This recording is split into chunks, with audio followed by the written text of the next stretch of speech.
Welcome to the Facial Recognition Comedy Podcast. I'm Fizza Dasani. I'm Paula Viganalan. I'm Zara Ali. And today we are joined by our guest, Ashley Carey. Hey. Hey, how are you doing? Ashley. Hey. So for our listeners, I met Ashley on set. We were judges for a kids show for actually a robot. Kids Goldie Blocks, right? Yeah, you know Goldie Blocks. So you're an you're pretty much an engineer, a software engineer, I write software, and an app developer. I'm not like a licensed engineer in the state of California. We have this debate internally at my job all of the time. It's like a big thing. Am I allowed to be a software engineer, or are we just software developers, or like programmers? Or you're definitely not just a programmer. That's like a factory worker. You're a programmer. I identify as a programmer. Yes. Do you have to be registered in the state of California as an engineer to call yourself a software engineer? No, not at all. But like the argument is that for every other engineering job, almost every other engineering job, if you're like a bridge engineer or a civil engineer or some kind of engineer, you went through your classes. But I feel like, but you don't have to like.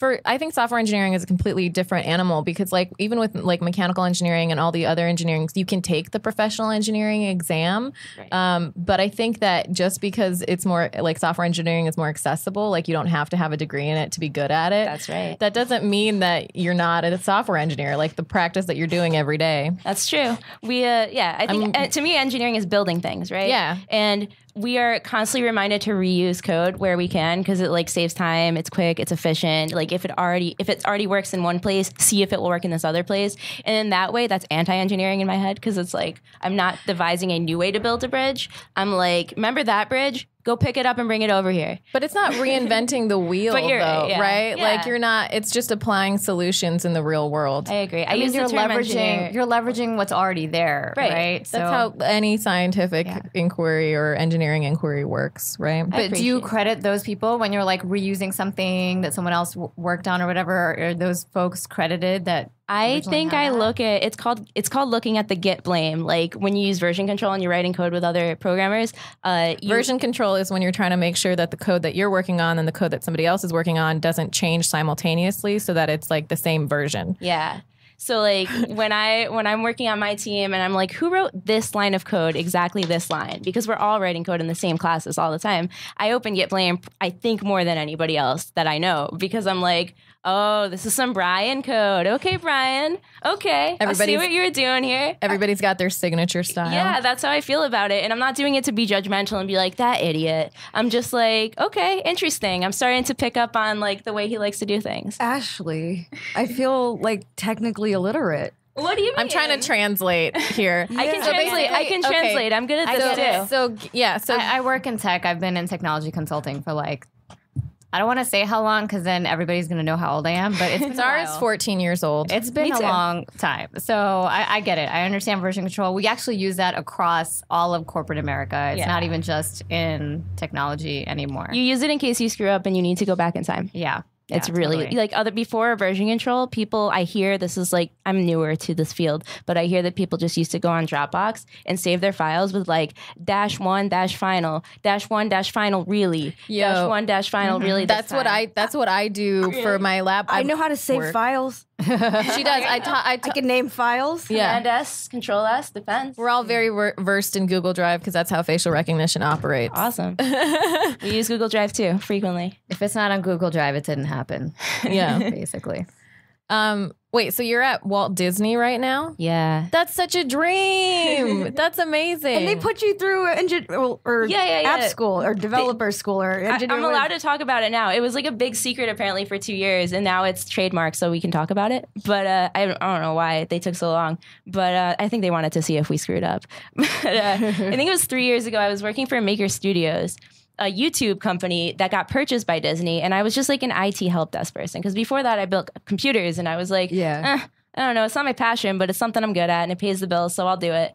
And the CEO of like this part of Disney came by and mentioned really quickly in his briefing that there was this program coming up called Code Rosie, where they would choose 12 women in the company and put them through a 12-week intensive boot camp to become software developers. And I had known since I started working computers at all, I wanted to be a software developer. Every time I like walked in a room of software developers, I was like, hello, these are my people. I'm so at home right now. From what age?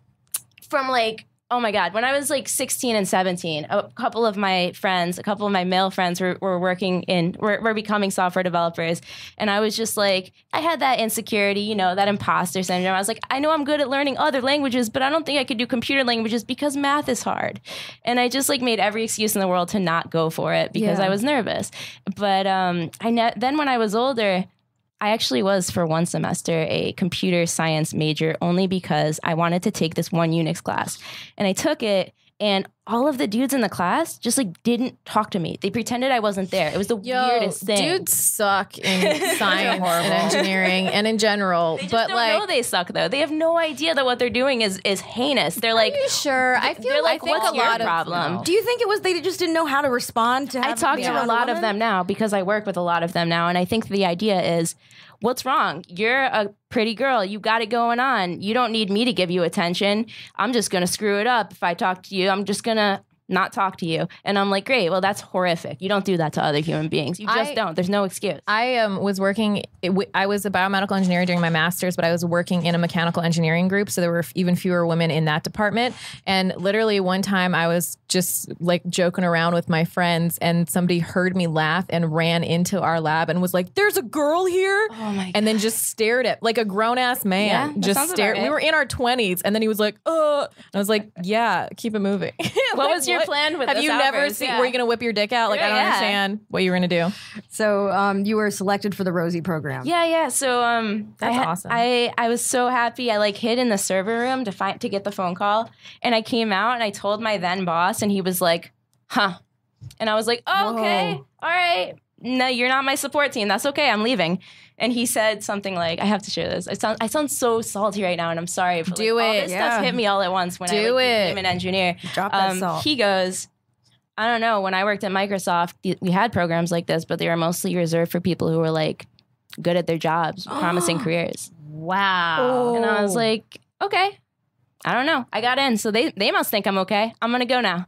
And yeah, I was told by my other coworkers. I know he said that like you can come in all next week, but he's like not happy. You don't have to come in next week. And this is your boss? That was my boss. He no longer works for the company. I mean, that's I must make that clear. Raging insecurity. It was horrible. Of course. He would say weird shit to me when can I swear on this podcast? Yeah. Fuck yeah. So I would go out to like help an executive because executives really like me because I'm chill. I'll just be like, here's what you do. Do this and this and this. No questions asked. I won't be sheepish. I won't be like, oh, well, you could do this, but if you prefer, you could. They don't know and they don't care what the options are for like a very technical solution to something. So I just give them solutions. And my boss found that to be like incredulous. He was incredulous at that like attitude. So he would often like on my way out the door to go help these people be like, you are not to say a word to any of the executives in that room. Oh, gross. You are there to provide support, and that is it. Yo, when people realize they lose control, they lose their minds. Yeah. That's such an ego. In retrospect, that's what it was. Yeah. And it's just like, I also prefer like a human to human interaction. Why does there have to be a status I know. involved? Like, and they appreciate that. Trust me. Like, if you work with executives, treat them like human beings. Yeah. Unless they're pieces of dirt, they will appreciate that you're not like trying to kowtow to them constantly. and there are pieces of dirt. I'll make that there clear. are definitely people who are like, oh, this girl's so casual with me. I bet she thinks she's one of us. And you know, those people suck. like They need a human. therapist. Yeah, exactly. I've had experience. I mean, I work with executives all day as part of my day job, and I will say this: the good executives are very trained. I mean, they're supposed to be charming, like they're supposed to be likable. They want to seem approachable because with the big Fortune 500 companies, or really any company that wants to be like highly profiled or considered a high performing company, everybody in leadership needs to be approachable. Yeah, absolutely. And so if you're dealing with a fuckhead executive, they don't belong there, or they need that right. training. And I didn't deal with any. That was Exactly. amazing. I think that's like a growing pains of the tech industry right now because so many people are making things out of their like garage that are just like gaining so much support and so much money, and it's such a good investment, but they just shoot to this level of status that they're not used to, and that's how you get like the CEO of Uber just having no idea how to do an interview on Colbert. Like it's just crazy. There is a little bit of a disparity right now because of Silicon Valley and because of all this like rampant growth. But it's just like a rite of passage in any of the other the big Fortune 500. It's like, all right, you got to this level of like management. Okay, now you need to go get media trained, and you need to go to charm school. Like you need to learn how to talk to people. Like when I started my day job, when I started like right out of college, like as part of our like training, like they would wine and dine us, but like we had to go through like extensive like just social integration training because so many of us were nerds. Yeah, and exactly. so like they teach you how to talk to clients. They teach you how to eat a meal. Like they teach you all these things, and eventually you all become like polished robots that are all kind of like these androids. But at the same time, it's good for real life. Can I tell a really quick IT story from before my programming days, but where this training would have come in so incredibly useful? Do. Okay. Oh man, it involves a lot of blood. So Perfect. Okay. I was at an IT event hosted by. Okay, help me out here. He's a guy from Shark Tank. His name is Robert. Robert from Shark Tank. Robert from Shark Tank. Is he a main character in Shark Tank, or is he one of the judges? He's one of the judges. Yeah. And he apparently like runs an IT company, and he was inviting a bunch of companies' IT representatives. And one of the guys in my department was like, "You want to come along? You're good at talking to people," which is kind of a rare trait in IT. And I was like, "Absolutely, I do." And it was very swanky. It was in Beverly Hills. It was an open bar, and then there was like a tequila tasting. There was a lot of booze, and then it was dinner time, and I was having a ball. I was like sitting across from a guy who worked for Dollar Shave Club, and we were talking about our IT protocols, and I was having so much fun. And then I went up to go to the bathroom, and I came back and realized we were in this private section with glass doors and windows. It was just glass from floor to ceiling. And I was like, oh my God, I'm lost. I'm lost in this super fancy restaurant where I don't belong, and I need to find my people, and I'm looking everywhere, and I see my people. And I'm like, yes. And I just like, I don't know if this is normal, but I very often do this, and it very often gets me hurt. My brain goes, target locked, go, go, go. And I didn't even think twice. I walked as fast as I could directly into the window, and I broke my nose.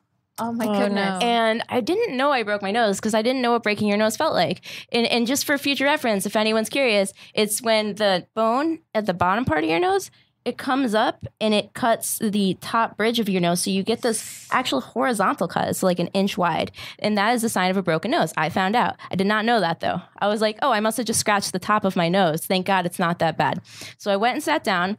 There were black napkins. I'm still talking to people. It's kind of dark. They don't really notice at first. So I take the napkin and kind of cover my nose thinking I just have a little cut. And the guy I'm talking to stops me and goes, I'm sorry, but you are bleeding so severely. Oh my God. And I was like, okay, all right. I was worried about this. And a waitress comes over and goes, oh my God, that looks like it hurts. Do you want a shot of tequila? And I was like, well, yeah, I do. But also I'm bleeding a lot. Like, what do I do? And they brought me more napkins. And then Robert saw me and he just made this face like, and I'm like, I ruined his night. I was nobody, and now I'm definitely somebody. I'm somebody who ruined his night. And afterwards, I like went to say goodbye. I shook hands with all the big shots, and they were like, yeah, have a good night. And I'm like, all right, well, can't go to any of those ever again. But hey, I made my mark, and that's the kind of shit I pull by accident all the time. They were mad at you for bleeding. I don't know, maybe. I think that's a very crazy. Charming story. I like the story. I think that shows a lack of empathy on their part. Yeah. If I saw you, well, that may be a part of their MO, but yeah.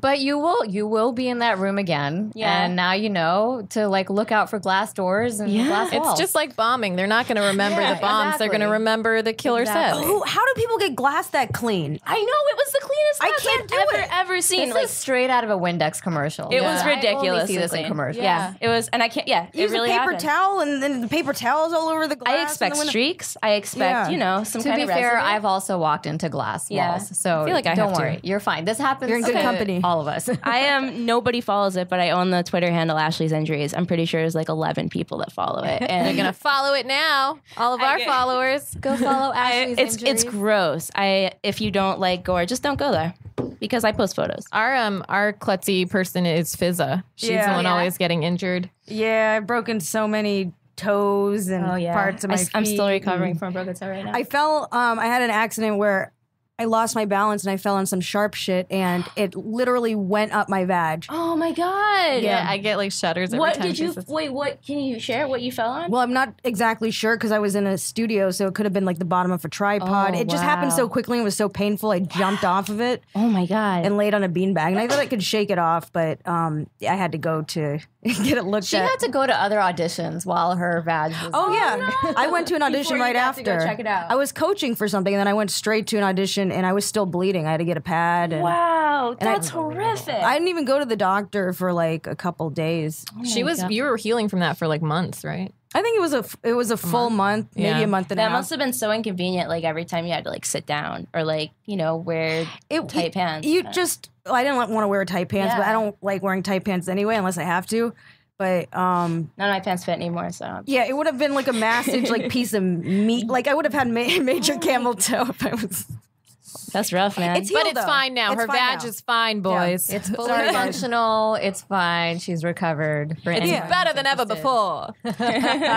So if that happened at that Shark Tank party, If it had been my vagina that I Yeah. broke, way worse. Like They would have he invented would have never something at forgotten that me. point. She's like, I have an idea I have a pitch for for you. something. Do Does they your have vagina bleed? helmets? Maybe they should make vagina Sometimes helmets. our just for vaginas physics. bleed I think because of Fizz needs nature, a and bubble. sometimes- I think they're called like jock straps. Oh yeah. Do they make jock straps for women? they should. That is something that I like we that should you're look asking into. Paul this. No. I mean, I understand. guy. I understand we Have don't you have only like, male gone in the shopping room. for a jock strap. Talk to and us found about one for women. vaginas. Maybe we can make a cast. I don't know. They don't make them. Yeah, one for women. That's At least just like, like a pink or cod something. piece, like an under cod piece. Floral print. Yeah. Okay. Cool. Wait. I think something that you guys have in common is that Ashley, you enjoy like you mechanically replicating real biology and medical and consumer applications. I love biology. So, just to give you some background on me, I'm currently in the biomedical engineering department at USC getting my PhD, and I did my undergrad at Caltech, my master's at CMU, and I've always done like neuro stuff, and like I did microbiology, infectious diseases at Thermo Fisher when I worked there before USC. But yeah, it's all. so cool. We've like, so cool. they were like, "You're really gonna like her," and I was like, "I think I will." That is the coolest. I knew a girl who was in that program for like a couple months, and she works at Disney now as a software developer because she's like, I couldn't wing it, man. And I'm like, I'm scared of school. Like, I don't know if I'll ever It's a make it lot. back to school for that, but I'm just fascinated by it. Like, I'll spend my Sundays watching YouTube videos of like, I have weird questions on Sunday afternoons. Like, okay, I get it. Cells produce waste, but where does it go? What type of biomedical solutions and creations like is your dream contribution? I want to replicate. I want to replicate human cell. That's that's what I do. Like my lab, we work on the hippocampus, which is a structure in your brain that deals with like spatial memory, short-term, long-term memory conversion. And we are making a large-scale computational model of the rat hippocampus. And so I'm working on characterizing different cell types within that structure. That's the best because I can see the forward applications like right away. If you can replicate portions of the brain, this is really creepy, but you can also replicate personality types and you can replicate socioeconomic models on a gigantic scale that are incredibly reliable. There's which we've never done before. And with memory issues, there's like a Yeah. lot of applications with like PTSD. A lot of the funding that we get is from like the Department of Defense in like neuro and biomedical engineering because a lot of these solutions can be applied to veterans who come back. Like the stuff that I worked on in my master's, like amputees and stuff. But there was this one guy, or there are a lot of people working on memory stuff, and there are definitely people who you can create like neuronal signals that are artificial and just basically like trick your brain into thinking things that aren't true or that or like change memories. Yeah. And people, Crazy. the applications for that are PTSD, but there's like personality changes that could come with that too. So how close are we? Well, I mean, I talked to you about the neural implants and stuff. I think. Oh, yeah. I mean, Are we testing this on humans yet? neural On implants real-life are vets? they're already functioning. Oh, wow. They've been functioning for years. They're commercial. Yeah. Products. Oh, they're but- available. Yeah, they're Can legally. you implant a better personality in my brain? If I that could do possible? that, I would do that with every ex-boyfriend I had. Sometimes you can find like a benign tumor, right, that is affecting someone's personality in a way Yeah. they don't like, and then they're like, oh, and then when you remove it, they're like, okay, well, I don't have that problem anymore. But there's also a lot of other diseases, like bipolar disorder. They have like that's one of the symptoms is hypersexuality. So they have like a lot of like sexual assault and like harassment cases and stuff. And in those cases, you're like, which part of this is the disease, which is the personality? It's very like complicated. That's the big question. Yeah. That's the big question. Yeah. Yeah. What's them and what's not? Exactly. Yeah. And what is being us? Yeah, like, exactly. How much of the brain is who we are, and how much, like, I like to pretend that my body is like a car that I was given. Yes, me and too. I'm just driving it. And This I is the keep crashing vehicle. it. But I love that. Yeah. But I also feel like, I mean, like studying the brain, like all of the signals and stuff that makes up like all of our personalities, all of our actions, like all of our movements, everything. So it's like we are the car too. It's like See, if you feel attached to the biology, I don't fully feel attached to the biology. I feel like I'm having the Fizza ride right now. You're having the Ashley Carey ride. You're having the Pallavi ride, the Zara ride. And then when we die, it's like, but see, that's what's the Lindsay Lohan movie? The car where it's like the cars are Herbie? talking. Yeah, Herbie. We're all just we're all just Herbies. Well, this is our vehicle. So like, you know, like Avatar, which is like sort of a kid's movie, but you see how the consciousness was able to move from the broken vehicle, the guy whose legs didn't work, to the Navi. Is that what they were? We're all going to be avatars. uploaded to the cloud. Yeah, but then it's just like, okay, is that duplication us? Right. Also, I think we're software. It's up to that point, though. I think we're software, but we're like an instance of software. Like when I run software, I make so many stupid like spiritual analogies to software all the time now. But you made that. Yeah, the same person. She says this often. Where she likes her software.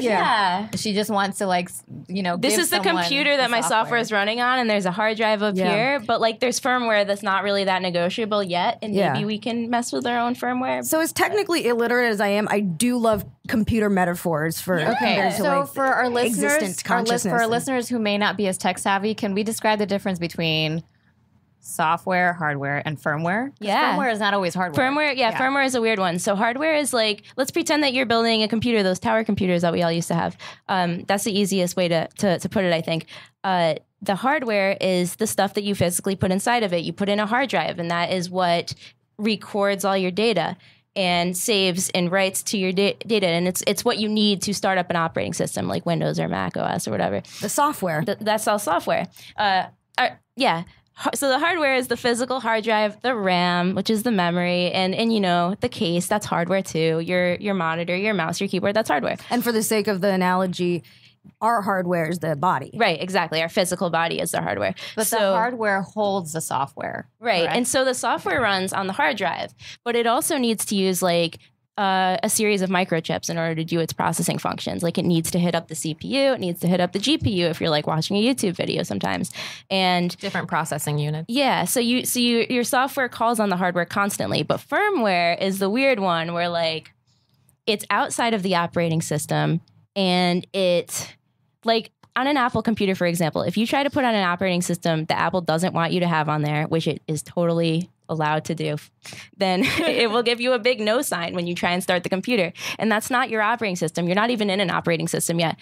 The firmware, or the EFI, Apple calls it, is the set of code that lives outside of the hard drive. And it's the real interface, I think, between the operating system and the hard drive. Does that make sense? Does that sound right? I don't know. I mean, pieces. Yeah. You don't need to understand all that. I don't understand all of it. There's definitely somebody listening right now who's like, she sounds so fucking stupid. No. I definitely got some of it wrong. No one is saying you sound stupid. I think everyone is probably thinking like, oh, this girl's hella smart. Yeah. I'm always like self-conscious about that because I feel like I have to rep like the science on this show. Yeah, but like then if there are any better engineers listening to this, they're like, oh my God. I'm like, I say wrong shit all the time. I'm just trying.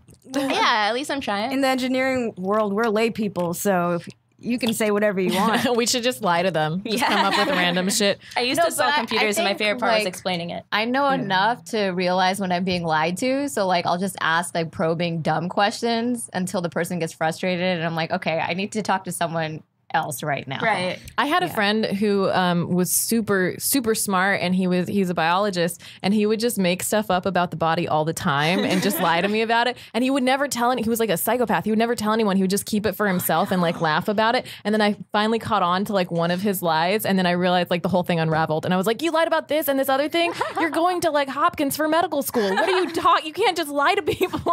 But he did it for fun. Well, then it's like you'd take that as truth and you'd probably spread it. I know. But it was just him pranking me. Yeah, this is how flat earthers have a voice again. Yeah. It's just stupid people listening to smart people just making up shit. I wonder if he knows, like, I used to get blamed a lot for doing shit like that. Like, I don't anymore because I realized it was creating problems. I would say something that I thought was obviously a joke, and I would not consider my audience. And they would be like, wow. And I'd be like, you liked my joke. And I would not realize that you, like, believed it. And then people would go up to me and be like, nobody knows when you're joking or not. It's creating issues. You need to be more explicit. And I'm like, oh, okay, I'm going to start doing that. And now I do that very carefully now.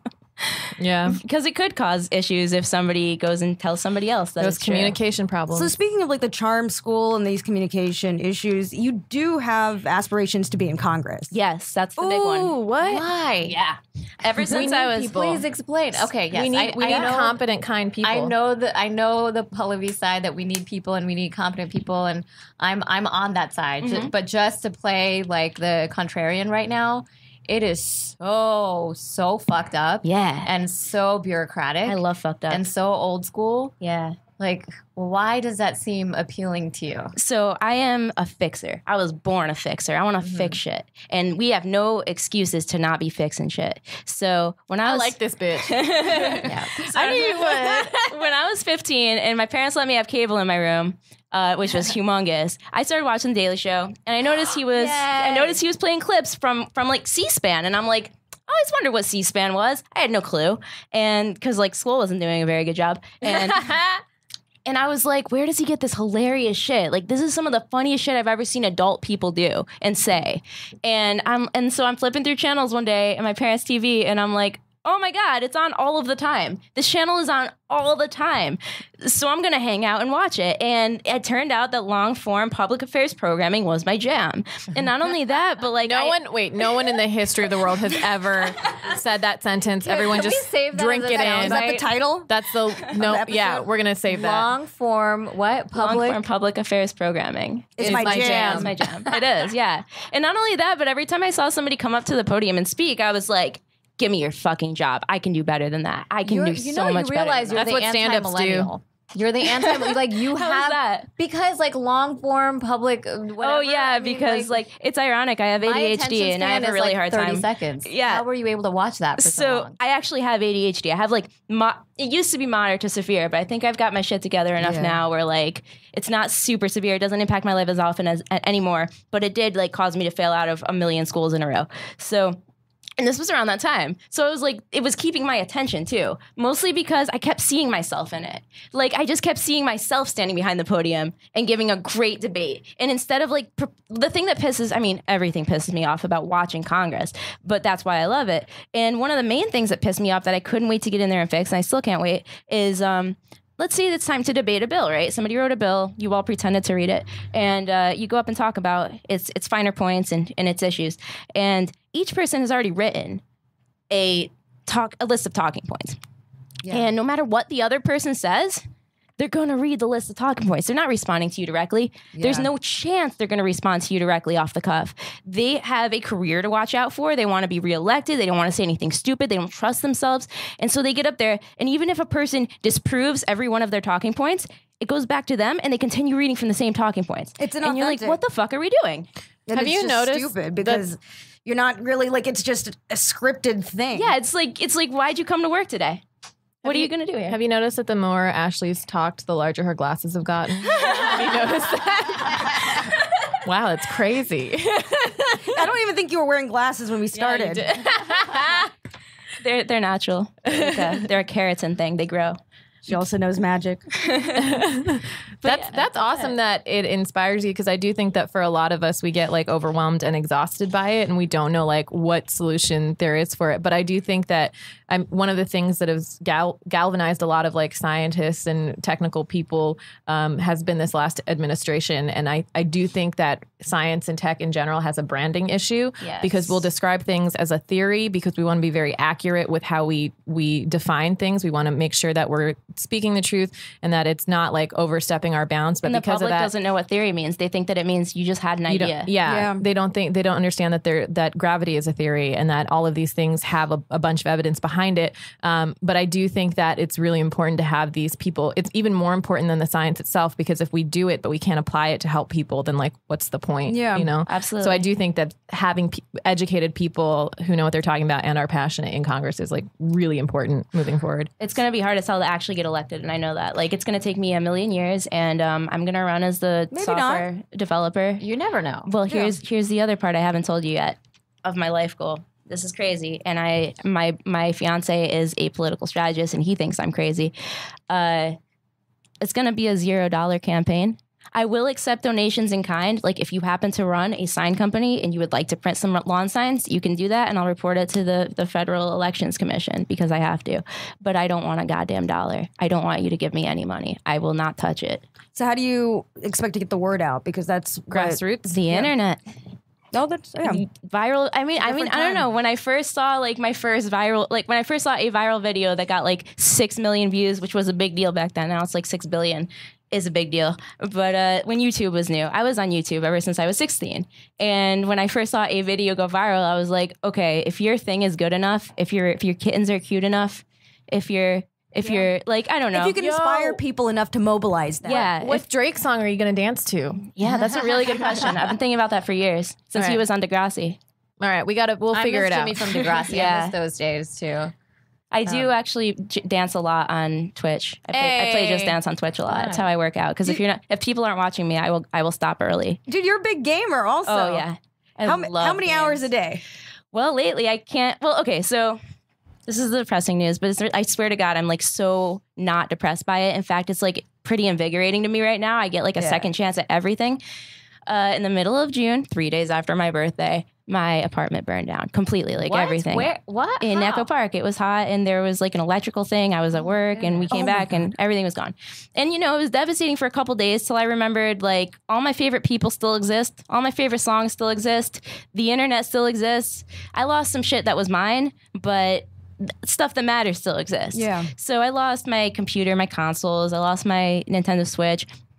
I had just built a gaming PC that I was really proud of, but I was also using it to be a lazy son of a bitch who didn't do any dishes. Like, I wasn't taking care of my life either. So there are good points to having all of that ripped away from me suddenly, because I've had to like start from scratch and really think about what's important.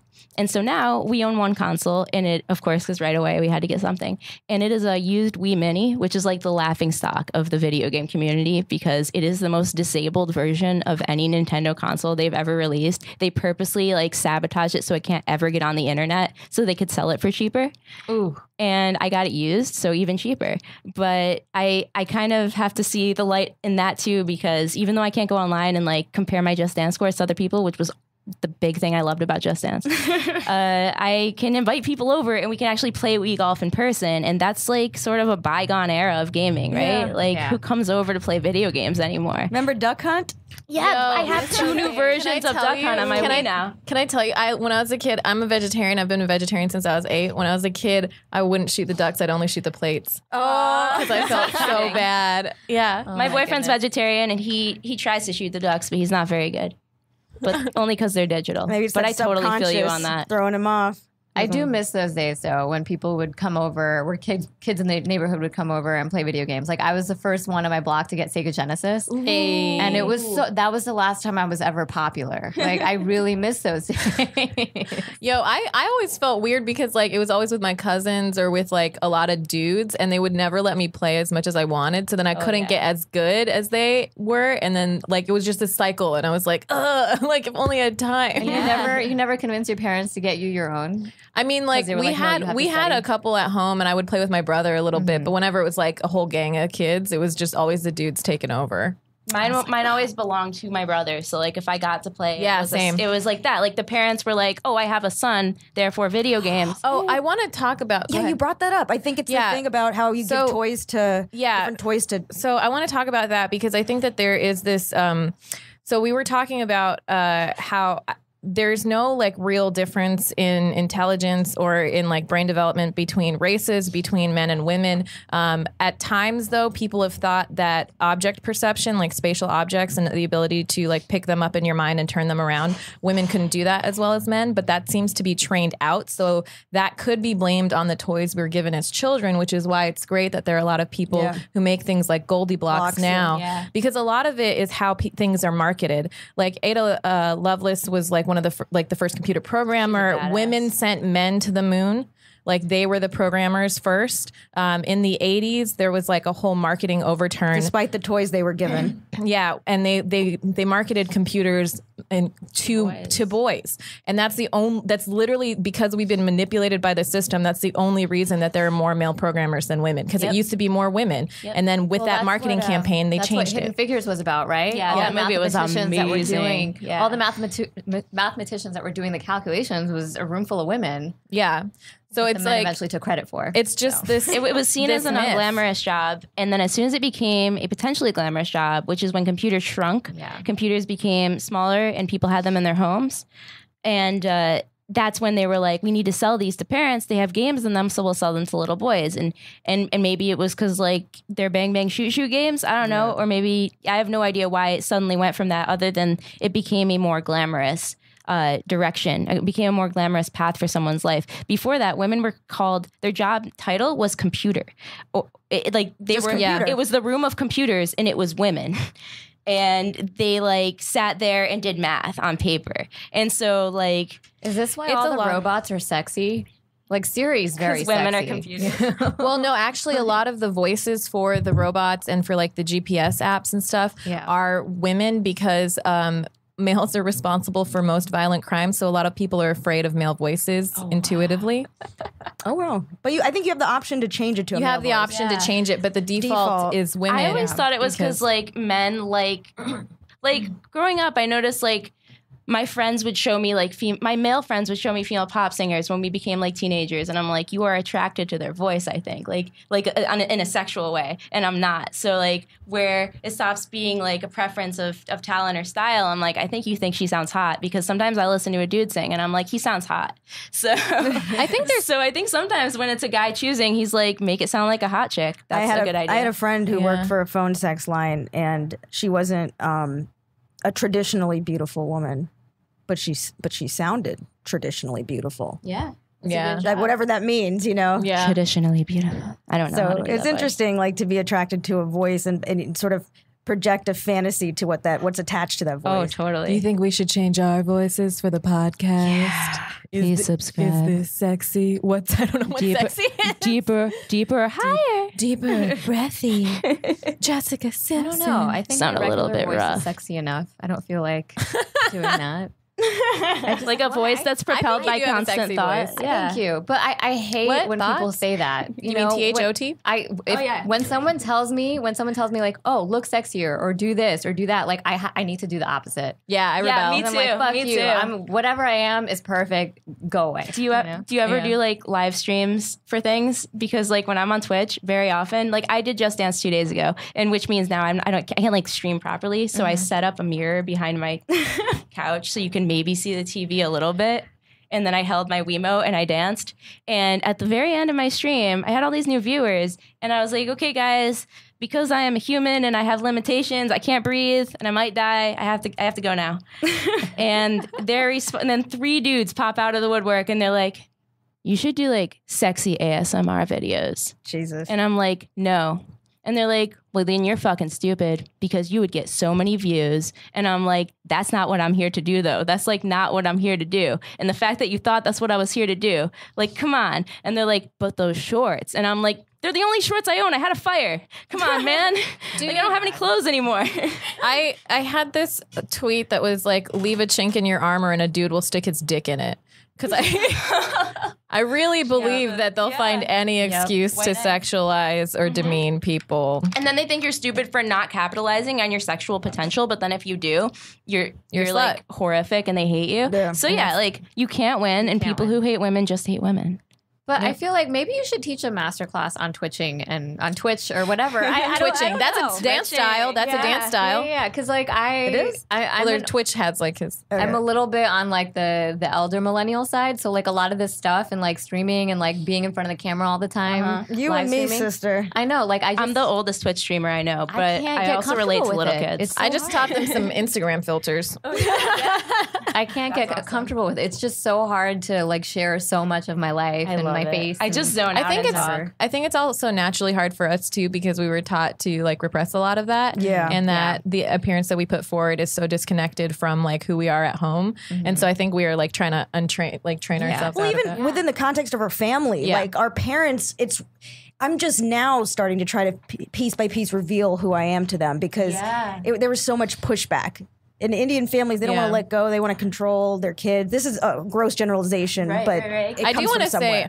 say, I was just in Utah with my parents, and shout out to them. They were hella chill. I was like, at the end of the trip, I was like, wait, have I been the problem this whole time? Wait, is it me? Because I realized they really have done a really good job of accepting a lot of things that I've revealed to them as an adult. Well, they all do the best they can. They have their own set of conditioning. I think I was talking to my friend, or maybe you. We were talking about like how we're at this age now where our parents, like when they were our age, they like had us, and you're just like, oh shit. Oh my god, people. I just had that thought yesterday. I was like, I am the age now that my mother was when she bore me. And what does it mean? I can barely have a plant. Age. So it's just wow. They really like have to deal with parents the whole, and babies get are chiller. annoying. I think parents get chiller. Maybe not on the baby thing. Maybe I don't know. It really they depends. mature too over the years. Like 30 years later, they're 30 years older. But my parents have gotten chiller, and sometimes my mom has always been like, she's a sweet lady, but she's so misunderstood because she has a sharp tongue and she's very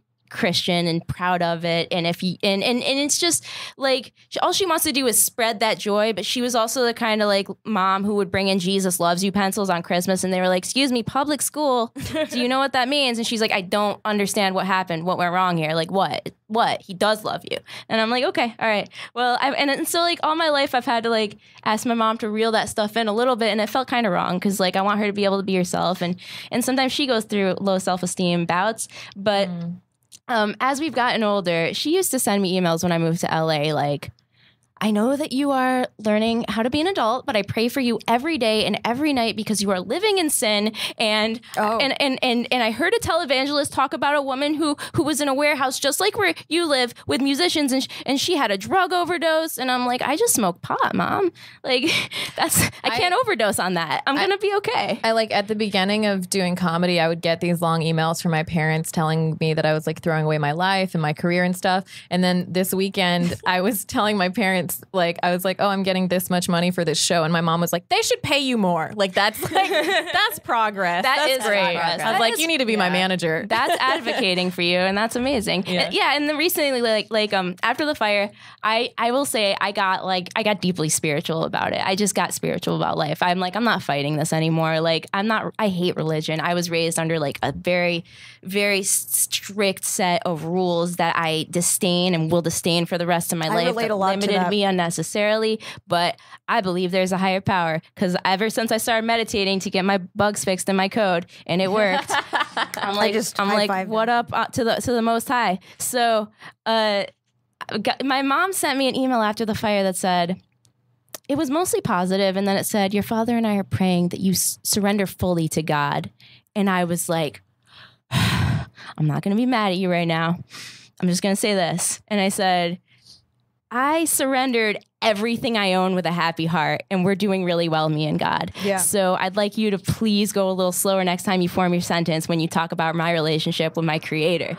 And also, maybe be judgmental a little less, because that's what Jesus would do. And she didn't respond, and I was like, that was pretty sharp-tongued of me. I might have upset her. And a week later, she called me, and she's like, you were right. I'm sorry. And I'm like, what? She's never said you're right to anybody ever. Well, it's just like everyone has their own understanding of of what that all is. Yeah, and what it's supposed to look like, and who you're supposed to call him. He doesn't care what the fuck you call him. Him, her, it, they, us. I think we're all God. I used to say the universe, and my mom was really worried I was some kind of hippie, so I say God for her. Yeah. But in general, and then I sound like one of those stereotypical millennials. Now I hear us being parodied in the media when I say the universe. I used to say the universe, but now I think there's something beyond just the physical. So yeah, the absolutely. Is just the physical universe, but what about just all of everything? I read a lot of near-death experiences, and I think that's what brought me into a spiritual understanding that there is a thing. Because pretty much everybody, if you just look up NDEs, near-death experiences, you will see the best. You will see, like, I read the stories on like the websites, and you'll see just this plethora of stories that are all the same fucking story. And if we don't know what happens when you die, I think they're a pretty good place to start. When you find people who have been pronounced dead and then were revived by medical science, and they all come back and say, okay, so here's what I just saw. I floated up to the corner. A light came and picked me up. I went through a tunnel. I saw a bunch of family members. This giant light came, and all I felt was just love and acceptance and joy and just this euphoria that I can't even describe in human words. And then all these screens appeared, and I had to watch my whole life. And then every single thing that I saw was a replay, but it was from the perspective of the people I affected. So every time I hurt someone, I had to feel their pain tenfold. But every time I made someone happy, I felt their joy tenfold. And it was so fascinating to learn from every angle all the effects that we have on people, because I never thought about it before.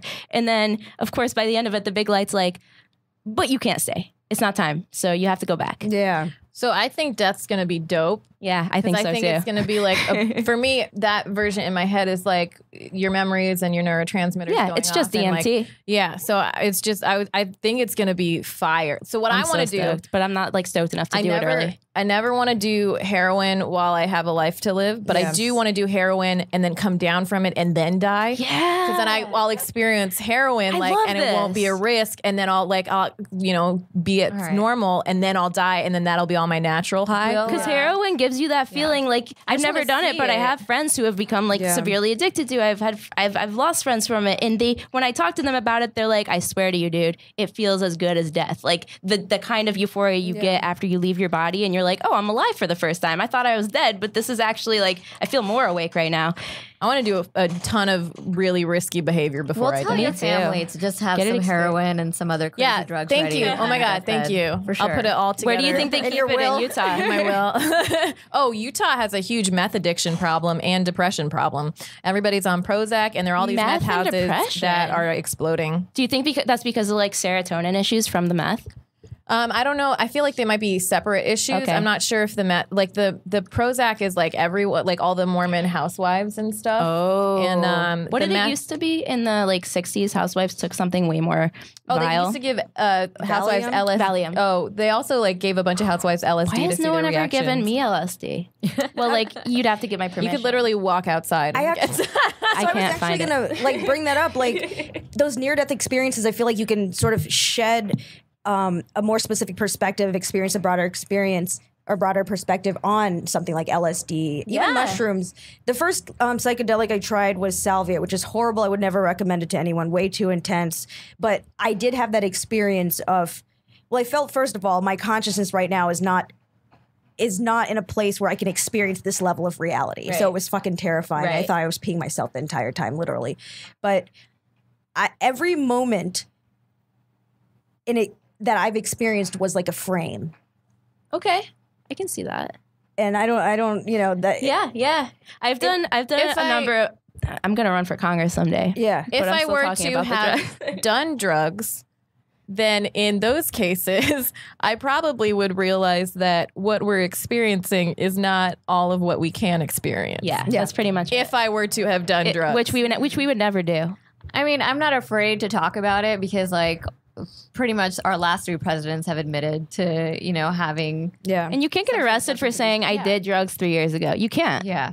You can't. And I mean, I'm friends with lawyers who've worked in DC, who worked in politics. I'm friends with people in finance. Like everybody's done hard human drugs. brains like drugs. People it's like they were made for them. And even if you haven't, like I I don't know. I grew up like, taking Adderall along with other friends. I just quit Adderall after 10 years. And all drugs are not equal. This is real me. There's this like big umbrella of drugs. Thank you. It never fell into like addiction category, but I was becoming annoying and I felt it and the people around me felt it and they didn't know what was causing it. And I was being told like, people are avoiding you. Was it the Adderall you said? It was the Adderall. As soon as I stopped taking the Adderall, people liked me again. I had a dependence on Adderall for a while and it's like Coke. Yeah. It really is. I mean, it was, I will not lie. It turned my life around when I started taking it because I was failing out of school. I couldn't pay rent. I couldn't keep a job. I couldn't show up to work. I couldn't get my body to go to work. There were like severe issues. I was in severe depression because of the ADHD.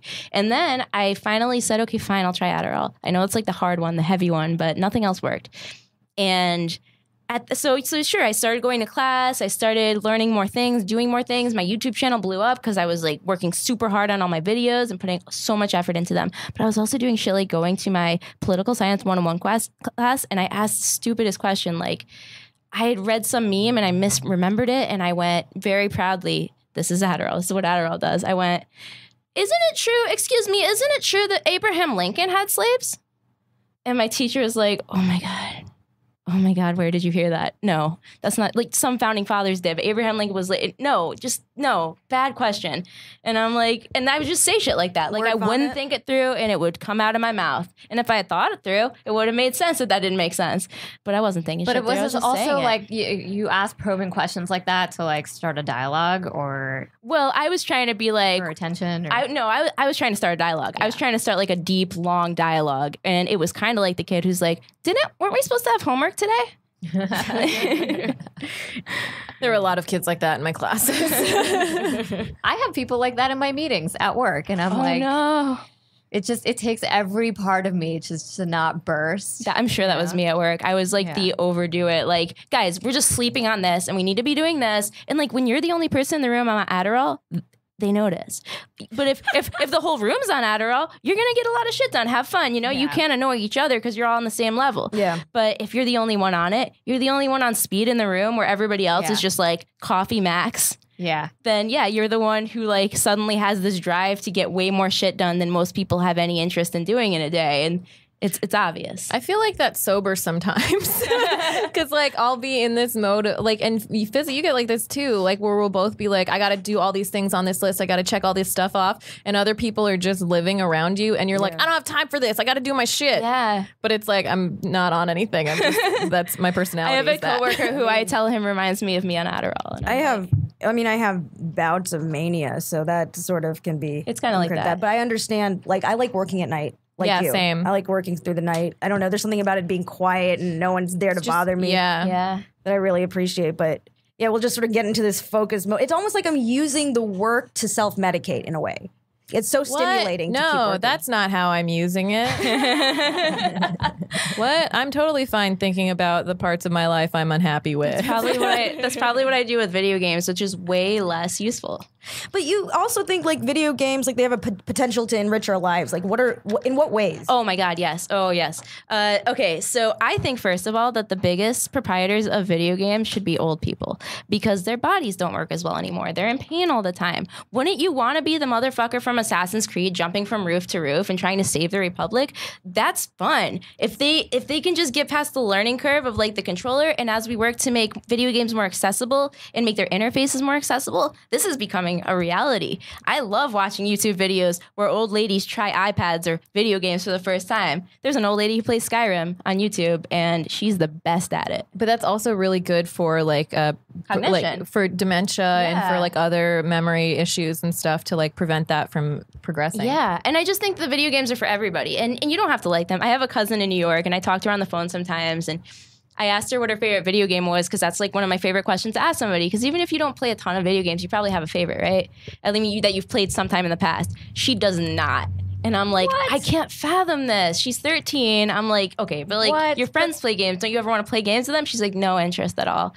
And I'm what like, is she interested so I asked her, what is it? What do you do? And she's like, I like skateboarding. And I'm like, okay, that's badass. I'm not that cool. I wish I were that cool. I fall off skateboards. But like, I think like what sometimes discourages me from getting more into video games is just I feel like I like to move. Yeah. So I like that. I like to play activity. moving video games a lot, like Just Dance, Wii Golf, all those fun things. And there's a lot of like really cool VR things that are out now that are like more interactive and you can like move around a little bit. Although one time I did walk into a wall. So I've done that. I've definitely done beware. that. I also think that video games now more than ever are very great tools for learning and for educational information. Like they're being used in schools. It's similar to how like YouTube video, you can like learn anything on YouTube, but it's more interactive, so it's more likely to make it stick with young people. I feel like video games are medication for ADHD because nothing else works for me. It's gamifying learning, and it's like you feel the serotonin, you feel the reward of like winning a game, but you're also like just learning in a more fun way. And it, like learning doesn't have to be dry. I know a lot of people have a lot of different ways of learning,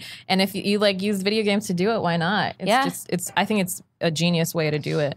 Well, gamification is like really big even in the corporate world right now, even in like corporate learning, since adults learn a lot different than children. Right. I mean, I can't tell you how many training classes I've been in where it's just like a interactive game of learning. Sitting and then still it just and gets really listening is competitive like- because you get a bunch of nice. adults in the room and you're like, no, I'm going to win this. And it's fun. But at the same time, like in corporate America, you're learning so much like just boring, dry stuff. It's true, yeah. And How I'm to glad not sexually assault exactly. people. It's really boring. Wait, and I don't dry. understand how. So if they turn more of that into games, I think it would be a more fun place to work. Absolutely. I just want it like there are people who thrive in an environment where you have to sit still and shut up for 57 minutes. That is high school and college. I have never had that machinery. I have never had that protocol inside of me. I will find my brain, and this is, I think, just the epitome of what ADHD is. My brain will find any excuse to break the cycle of monotony. And very often in college, because I like in high school, I could be the class clown and get in trouble and I didn't care, nothing bad happened. But in college, I would just be like, can I go to the bathroom? And then I would not come back. And that was me every single class, every single day, because I just couldn't sit there. It drove me crazy. It physically hurt me. Yeah. And so like for kids like that, I want kids like that in the future to be able to complete school. I never got to complete school because I just couldn't handle it. But if they gamified the classes, if you could be like sitting still and shutting up is my nightmare. It doesn't mean I want like attention. I just want a dialogue. I want to do something. Yeah. And if that means that I could be playing a video game, then please give me that. If they gamified politics, if they gamified voter registration, voting, if they voting like, itself, it is a competitive game, but it's so much larger than individuals that they feel like they don't have an impact. But if they compete, if they could find a way to like gamify bugging your congresspeople, like a debate that involves like a session of like some kind of competitive competition. Yeah, like that would be sounds amazing. More people would be interested in debates. I think people watch debates because they feel guilty. People vote because they feel guilty. People do all these. I know. None of my friends have this passion that I do for like being in Congress. So I understand. You're like, shit's fucked up. What do I do? Vote. Okay, but I don't know who to vote for. How broken do you feel our system is? I mean, it's not as bad as other countries. Like, if you want to join Congress, you must feel it's redeemable. Yeah, absolutely, it's redeemable. I don't want to give up on my country. I think that the ideals that our country is founded upon, despite the massive hypocrisy that was founded in the middle of, I think the ideals themselves are really special. Well, it was like also at the time who was considered a person was which a little fucked up. I will say that this is like a side note, but I hate when people are like, this country was founded on Christian values, and I'm like, oh, No. slavery? Do you mean slavery? Is that what you mean?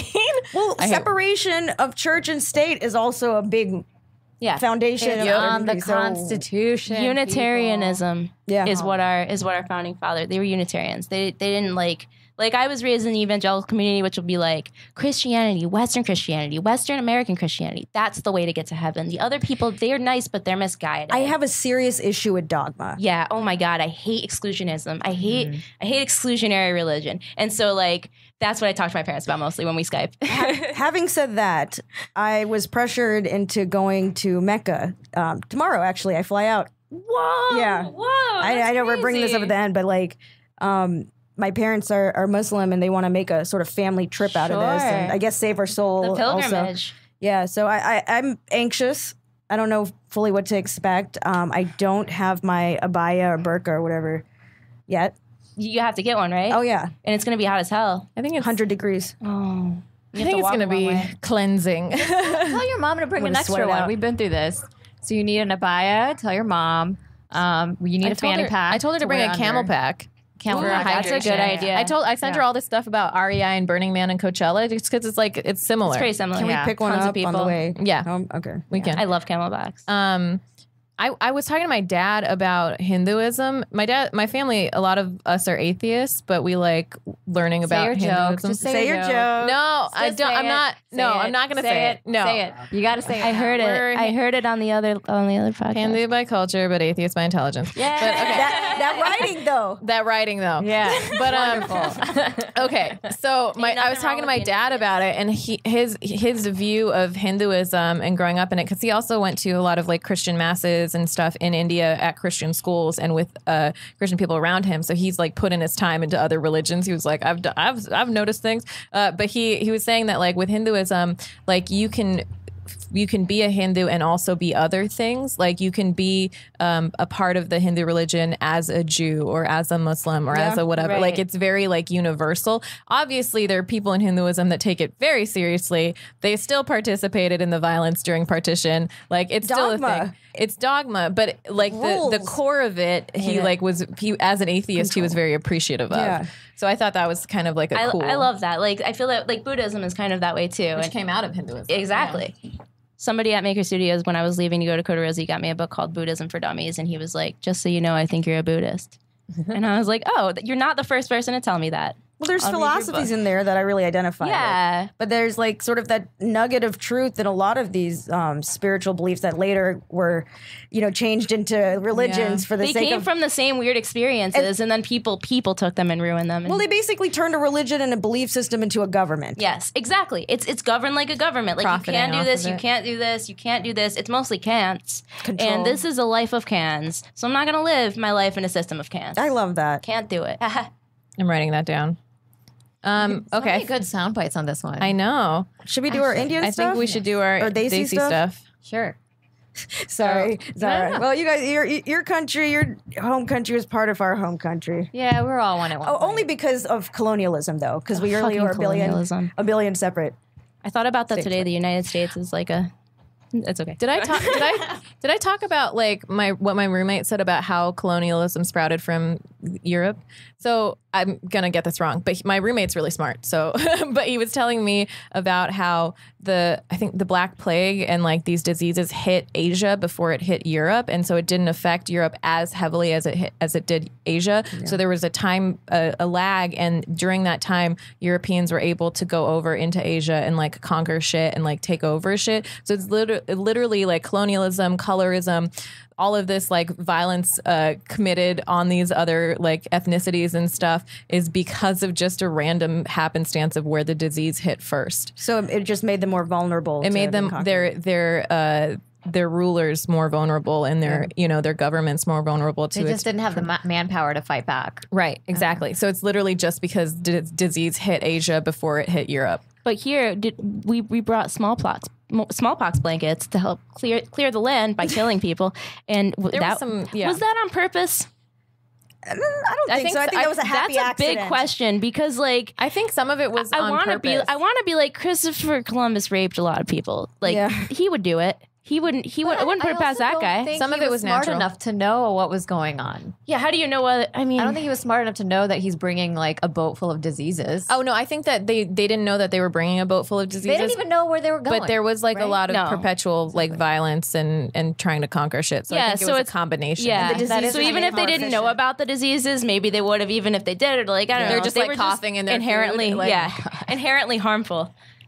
That's all. Yeah. I mean, can you even conquer peacefully? I haven't seen any of that in history. Well, I think the nature of conquering is otherwise you want there's winning over and there's conquering, and conquering implies aggression. It's like control versus participation. Mm-hmm. Yeah. Okay, we should ask the Desi questions. Questions. Let's do it. So we ask 2 questions at the end of this podcast. One is, Desi means like South Asian. Mm-hmm. So who is your favorite Desi celebrity? And you can't say us. Yeah, I know that'd be cheating. Can I say 2? Yeah. Okay, I have 2 favorites. One of them is a person that I used to work with at Maker Studios, and I had no idea like that she was known for other things. I just knew that she was like she was our host on a bunch of things, and her name is Natasha Chandel, and she is this amazing woman from Toronto. who she does talks on Desi culture, but she also hosts a podcast called a podcast about dating, and it's a really hilarious one. And she just I've never met a more driven person at that company. And she wasn't like the head of the company. She was just this chick who was awesome in every way. She was always grinding, and she continues to grind. And I've never seen her like take a grind break, which is incredible. I just don't. Natasha Chandel. And the other one, oh, sorry. Go ahead. The other one is this Canadian YouTuber that is hilarious, and his name is Just Rain. Just Rain. He's Sikh. He's a Sikh dude. He does these great videos about growing up with Desi parents, and they're so funny. And like in some, like it's fun because it's educational for me because I didn't grow up with Desi parents, but it's also funny because they share a lot in common with like strict Italian parents or like religious parents of any type. Your pronunciation's impeccable. Yeah. Oh, very good. I practice on the way. I've been saying it wrong my whole life, but I reminded myself before, this is so embarrassing. It rhymes with Tina Fey. Because I'm like, when else does A-E make a long A sound? This is how they. A. Like, they like THEY. Oh, there you go. It's those slightly, people see, they see. But it's slightly different because it's between a D and a TH. Yeah. But we give them the TH because we're like, that's the closest. But, and then our other, that's awesome. I think that's the most like in-depth response we've gotten so far. Usually it's the big names. She also knows the celebrities on YouTube, and she like watches them. So it's very cool. That's a whole different demographic. Just Rain, if you're listening to this, we would love to have you on our podcast. Yeah, or Natasha. That would be dope. Then our other question is, I'm sure you probably don't have as many because you watch these YouTubers talk about Desi culture, but this is a safe space for any questions you may have about Desi culture that might feel dumb or you might think were previously ADHD driven, Adderall driven or whatever, but it's safe to ask it here. We like to bring people in. Okay. My boyfriend told me, do not say this one. Say it. This is why I'm saying 100%. it. Yes. It's getting hot. Hold on. It's not so much a question as it is like something I noticed and was just fascinated by recently, and not that recent, like 2 years ago.